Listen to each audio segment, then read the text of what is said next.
Dwarka and came to the conclusion that it was the Dwarka of Mahabharata.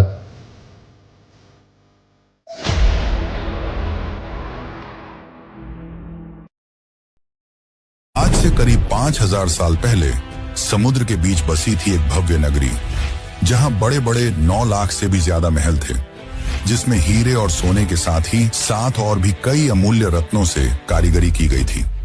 ये शहर इतनी ज्यादा well plan थी कि आज के बड़े बड़े शहर इसके सामने फेल हैं। लेकिन फिर एक दिन अचानक यह भव्य शहर देखते ही देखते समुद्र में समा गया। अब समय में आगे आते हैं। ये बात है 1983 की। गुजरात के ओखा तट के पास अरब सागर की लहरें एक अजीब सी बेचैनी के साथ किनारे से टकरा रही थी। भारतीय पुरातत्वविदों की एक टीम गोताखोरी के उपकरणों से लैस समुद्र की सतह पर खड़ी थी। किसी को नहीं पता था कि कुछ ही क्षणों बाद वे एक ऐसा दृश्य देखने वाले हैं जो इतिहास की धारणाओं को हिला देगा। जैसे ही उन्होंने समुद्र की नीली गहराइयों में छलांग लगाई, नीचे उतरते ही रेत, चट्टानों और पत्थरों के बीच उन्हें कुछ अननेचुरल दिखाई दिया, कुछ ऐसा जो किसी समय की गवाही देता था। उनका शरीर थम गया, सांसें रुक गईं और आंखों के सामने जो दृश्य था उसने इस सवाल को जन्म दिया, क्या ये वही नगरी है जिसका जिक्र हजारों साल पुरानी किताबों में हुआ है? क्या सचमुच समुद्र की गहराइयों में एक पूरा शहर दफन है? उनके सामने जो दृश्य था उसे देखकर वे दंग रह गए। बड़ी बड़ी चट्टानें, ऊंची ऊंची दीवारें जिनमें भव्य कारीगरी की गई थी, मानो पानी के अंदर पूरा शहर बसा हो। ये कुछ और नहीं बल्कि ये थी श्री कृष्ण की डूबी हुई नगरी द्वारका।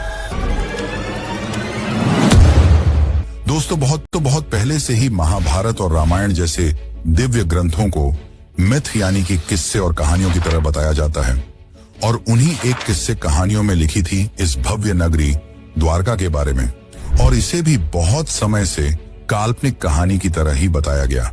लेकिन जब 1983 में डॉक्टर SR राव और उनकी टीम ने इस नगरी को खोज निकाला, तो इसने उन लोगों को सोचने पर मजबूर कर दिया जो इसे सिर्फ मिथ मानते थे।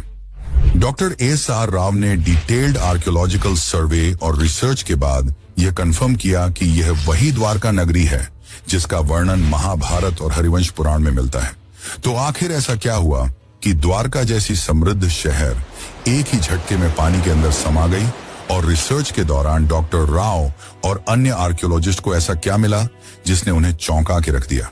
तो आज की इस डॉक्यूमेंट्री में हम जानेंगे उस द्वारका के निर्माण की कहानी जिसे समुद्र की लहरों को भी पीछे छोड़ देना पड़ा था, उस श्राप की सच्चाई जिसे सुनकर स्वर्ग तक कांप उठे थे, और उस ऐतिहासिक खोज की पूरी प्रक्रिया जिसने सदियों पुरानी पौराणिक कथाओं को जमीन या कहिए समुद्र पर लाकर रख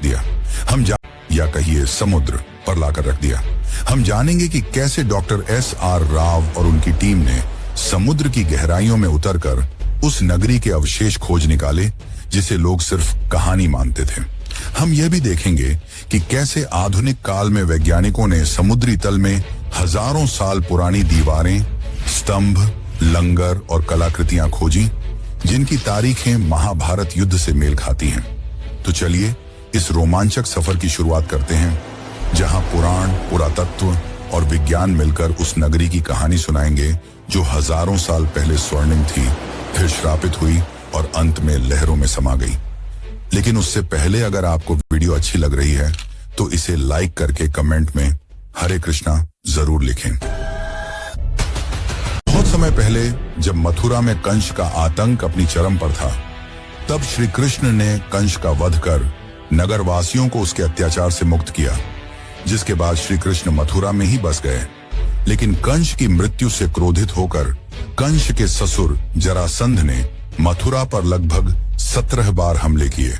हालांकि इन हमलों में जीत श्री कृष्ण की ही हुई, पर बार बार इन हमलों से परेशान होकर श्री कृष्ण ने मथुरा छोड़कर चले जाना ही उचित समझा, और इस निर्णय ने उन्हें प्रेरित किया एक असाधारण नगरी के निर्माण करने का, जो थी द्वारका।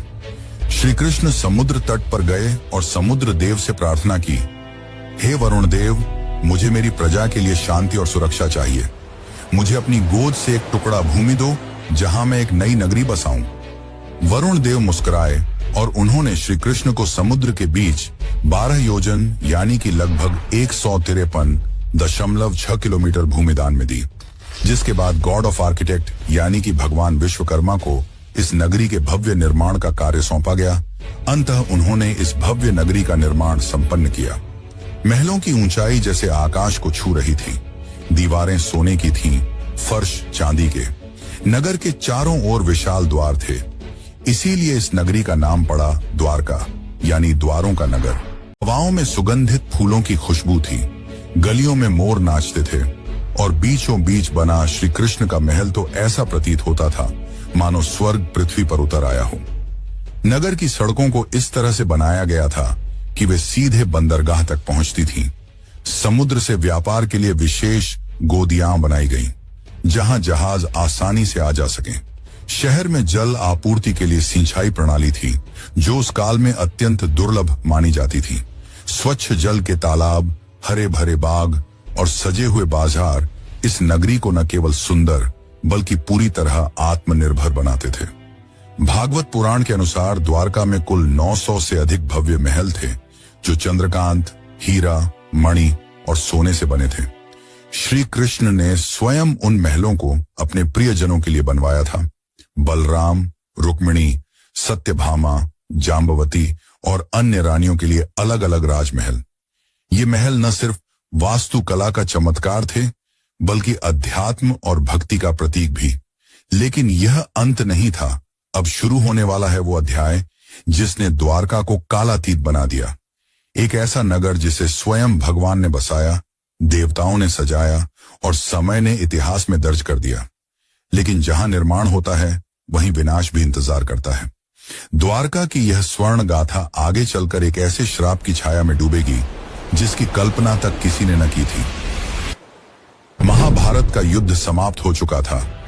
धूल में लथपथ योद्धाओं के शव, बिखरे हुए अस्त्र शस्त्र और खून से लाल धरती, कौरवों का विनाश हो चुका था। अपने पुत्रों की यह दशा देखकर गांधारी काफी क्रोधित हो गई। उनका मानना था कि यदि श्री कृष्ण चाहते तो यह युद्ध होता ही नहीं, परंतु उन्होंने ऐसा नहीं किया, जिससे क्रोधित होकर गांधारी ने श्री कृष्ण को श्राप दिया कि जिस प्रकार मेरे वंश का विनाश हुआ है, ठीक उसी प्रकार तुम्हारे भी वंश का विनाश हो जाएगा। इस श्राप ने यदुवंश के विनाश की नींव रख दी। लेकिन एक और कारण है जिसके चलते द्वारका का विनाश हुआ।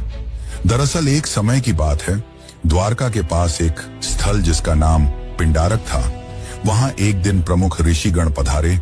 इनमें विश्वामित्र, वशिष्ठ, नारद, कण्व, दुर्वासा जैसे महान ऋषि मुनि उपस्थित थे। उन ऋषियों को देख श्री कृष्ण के पुत्र सांब और उसके कुछ मित्रों ने मिलकर शरारत करने की सोची। सांब ने एक गर्भवती स्त्री का रूप धारण कर लिया और उन ऋषियों के पास पहुंचे, इस बात से अनजान कि वे ऋषि कोई साधारण साधु संत नहीं बल्कि त्रिकालदर्शी थे, जिन्हें सब कुछ मालूम था।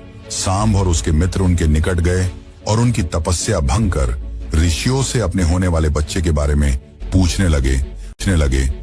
अपना इस तरह अपमान होता देख मुनिगण गुस्सा हो गए और उन्होंने सांब को यह श्राप दिया कि तुम एक लोहे के मुशल को जन्म दोगे जो यदुवंश के विनाश का कारण बनेगी।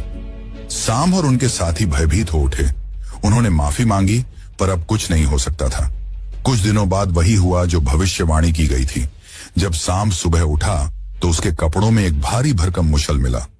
यह दृश्य देख यदुवंशी चिंतित हो उठे और जब यह बात श्री कृष्ण के नाना राजा उग्रसेन को पता चली तो उन्होंने मुशल के छोटे छोटे टुकड़े कर समुद्र में फेंकने का आदेश दिया। और जैसे ही यह टुकड़े समुद्र में फेंके गए, एक विशाल मछली ने वह टुकड़े खा लिए। कुछ समय बाद जब कुछ मछुआरों ने उस मछली को पकड़ा और जब उसे काटा गया तो उसके पेट से लोहे के टुकड़े निकले। उन मछुआरों ने वह टुकड़े एक जरा नामक शिकारी को बेच दिए। अब वह शिकारी इन टुकड़ों से अपनी तीर बना रहा था और दूसरी ओर द्वारका में स्थिति धीरे धीरे खराब होने लगी थी। गांधारी के श्राप का असर दिखाई देने लगा था। जैसे जैसे समय बीतता गया, यदुवंश के लोगों में अहंकार बढ़ता गया। भोग विलास, मदिरा और दुराचार ने धर्म और मर्यादा का स्थान ले लिया था। नैतिकता समाप्त हो चुकी थी। फिर एक दिन, जिसे आज भी प्रभास त्रिकाल के नाम से जाना जाता है, यदुवंश के वीरों ने समुद्र किनारे एक उत्सव आयोजित किया। यदुवंश के वीरों ने समुद्र किनारे एक उत्सव आयोजित किया। शराब, घमंड और गाली गलौच ने मिलकर उस उत्सव को युद्ध भूमि में बदल दिया। वे आपस में ही लड़ने लगे। जिन हथियारों से उन्होंने युद्ध जीते थे, उन्हीं से वे एक दूसरे को मारने लगे। श्री कृष्ण समझ चुके थे कि अब विनाश निकट है, जिसके पश्चात वे वन की ओर चल पड़े और वहां एक वृक्ष के नीचे विश्राम करने लगे। तभी वहां वह शिकारी पहुंचा जिसने उस मुशल के टुकड़े से तीर बनाए थे।